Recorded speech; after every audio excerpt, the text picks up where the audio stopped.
Everyone keeps saying I was not at the house when the fire broke out because they said I was at the bar having drinks, and that's a lie.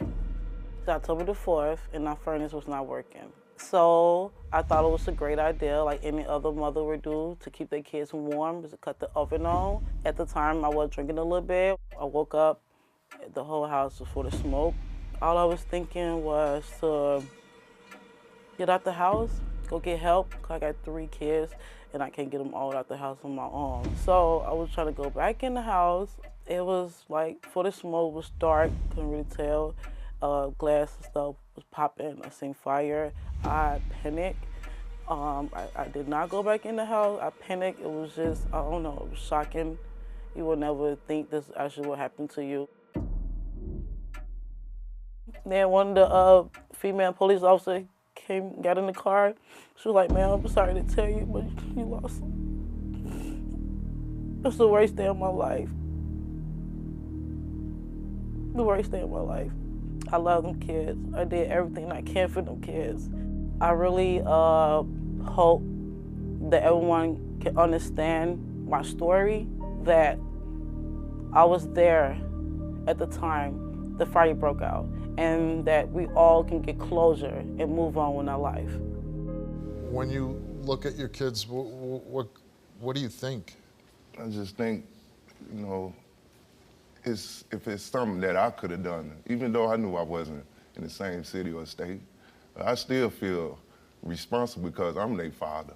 I never left my kids at home, not one time. I'm going off what people told me. Your own family's told me. I don't care what nobody say, Antonio. I would never leave my kids to the house. Story. I love them kids to death. If you heard my daughter call your name, why not reach out and get her? For my kids. You said you woke up to my daughter calling your name. Why not get her? Why run out the door? You're right. You're right. Why? Yes. I went to get out of the house to go get help, because I know there's 3 kids in the house and I needed help. They needed your help. I understand that. I'm trying to go get help from a neighbor. And just, but I'm asking, when you run a house to get help, what kind of help were you thinking you were going to get? From a neighbor. No, but what was the neighbor going to do? Run in the house and help them get the kids out. But you were in the house. Well, once I went to that neighbor. But why, I'm just asking a simple question. Why not grab your kids before you leave the house?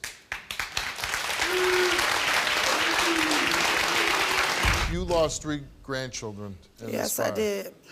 It was my fault for not, I'm sorry, Niecy, but the grandkids told me they want to go home. So I told Niecy, I said, "Niecy, if you go out to the club or party, then let the kids stay here." She said, "Mom, I'm going home with my kids. I'm gonna cook the oven up, and I'm gonna sit here and take care of my kids and feed my kids and give them a bath, and they go to bed." When you hear the oven, though, doesn't it register to anybody that's a really dangerous situation? But they didn't have no heat. That's my point.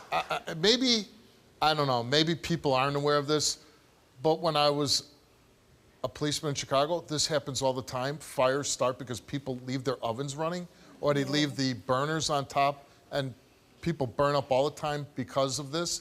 Your daughter's telling you she's gonna run the oven to heat the house, and you didn't say, "Hell no"? No, I didn't. 3 little kids burn up in a fire. You gotta imagine the terror that was running through their minds, wondering why nobody was saving them. And what, horrible death. Leave it at that. Horrible, horrible death. And I know you're here because people in Minnesota are saying, she wasn't home, she's this. But I guess one story would be just being very negligent, leaving your kids alone. And I gotta say it, the other one's an act of cowardice, if it's true. Nisha, you came here, took a lie detector test. And we asked you, were you present at home with your children at the time of that fire? You answered yes. You told the truth.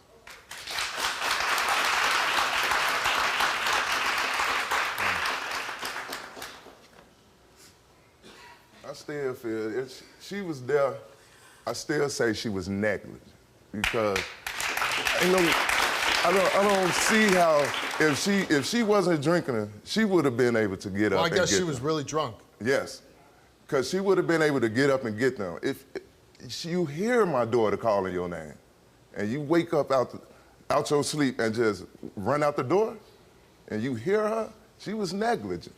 The lie detector proved that you was there, but I still feel like, you know, you didn't do what you supposed to did as a mother.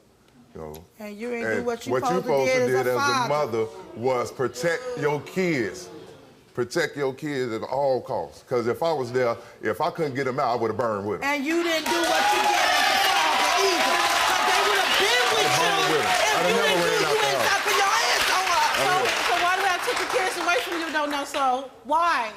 Do what? Why I took the kids away from you? Why did I leave? Because of your mother. Why did I leave from Chicago? Because of your mother. No. Nobody cares about your relationship, really. That relationship is over. Unfortunately, when relationships end, kids usually have a chance to go on with their lives. These kids are gone. The best thing you do is never talk to each other again. You got the truth. Everybody can leave the stage. First of all, let me say I'm very sorry that you lost your son. Thank you. That is a tragedy. What happened? Well, 3 years ago, myself, my best friend, and a family member, my son Javen, were at home.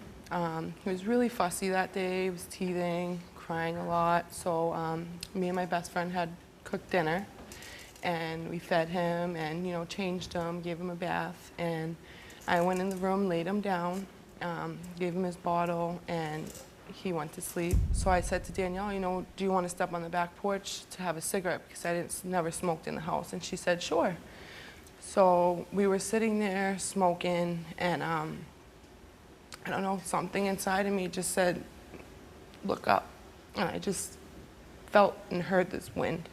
And when I looked up, I seen smoke just just coming out of the door. And I looked at Danielle and we ran. And there was no smoke in the kitchen. And I looked over and I seen it was coming from my son's room. And I ran. And I'm running and I'm trying to get into the room. And me and Danielle are like pushing each other in there. And I'm telling her, like, help me, please. My baby's in there. Please just help me get him out. And I tried and I tried. And I ran in and the smoke was so bad that it just shoved us out. And I was just screaming, my baby, somebody please help me.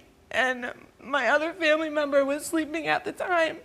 And she heard us screaming, and she came out of her room, and just we're all screaming at this point, just like, please get him out of the room. And it was just so bad.